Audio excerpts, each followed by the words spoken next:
امام الکائنات نماز پڑھا رہے ہیں اور ان کی نماز کا خشوع کیسا اور ان کی تلاوت کیسی اور وہ پریزنس کیسی اور ان کا قرآن پڑھنا کیسا، اور پیچھے کون ہے؟ ابو بکر، عمر، عثمان، علی، ابو عبیدہ بن جراح، خالد بن ولید، بڑے بڑے جائنٹس کھڑے ہوئے ہیں. اللہ اکبر.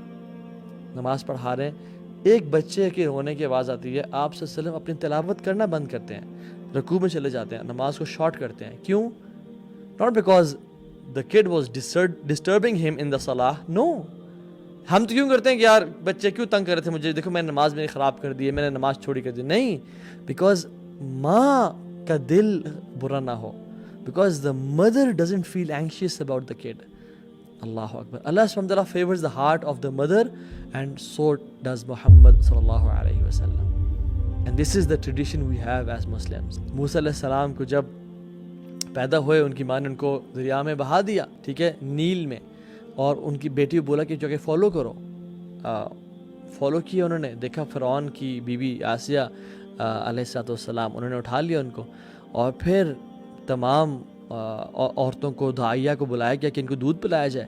لیکن اللہ تعالیٰ نے موسیٰ پہ تمام ان کا دودھ حرام کر دیا. موسیٰ پیتے ہی نہیں تھے، رو رہے ہیں، چیخے چلا رہے ہیں. وہ لڑکی کہتی ہے کہ میں جانتی ہوں شاید ایک عورت کا پی لے.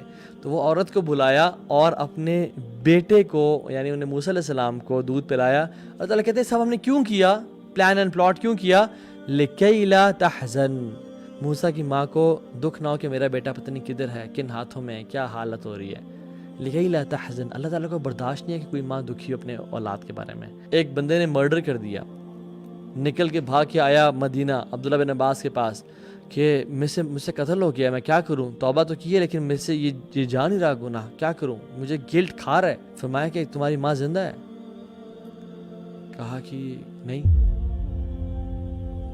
تو آپ نے فرمایا کہ بس پھر تو نیک عمل کرو، میرے پاس اور کوئی سولوشن نہیں ہے تمہارے لیے. یعنی نیک عمل کرو. اگر تمہاری ماں زندہ ہوتی تو تم ان کی خدمت کر کے اللہ تعالیٰ تمہیں معاف کر دیتا، کہ وہ نہیں ہے زندہ تو پھر آپ بس نیک عمل کرو اور توبہ استغفار کرو، اور میرے پاس کوئی سولوشن نہیں ہے. والدین کے کام ہے کہ وہ لیکچرز دے سکتے ہیں، ٹھیک ہے، چاہے امام کیوں نہیں ہے، ابن سیرین کیوں نہیں ہے، یہ بڑا محدث امام کیوں نہیں ہے، پیرنٹس جو ہیں وہ بچے کو بچے سمجھتے ہیں. اور الحمدللہ تو وہ اپنی داڑھی کو اپنے چیسٹ سے لگا کے نیچے دیکھ کے ان کی باتوں کو سن رہے ہوتے تھے، اور کہتے ہیں کہ ہم اپنے والدین کے ساتھ کھانے کے دوران بیٹھتے تو تھے لیکن کھانا کھاتے نہیں تھے. کیوں؟ کیونکہ ہمیں ڈر تھا کہیں جس نوالے پہ یا جس بوٹی پہ یا جس چیز پہ ان کا نظر ہے، کہیں میں اس کو نہ اٹھا لوں اور میرے اللہ تعالیٰ تمام اعمال ضائع نہ کر دے. یا سلام. اور ہم لوگ کدھر ہیں؟ یعنی واللہ we need to think, we need to rectify ourselves.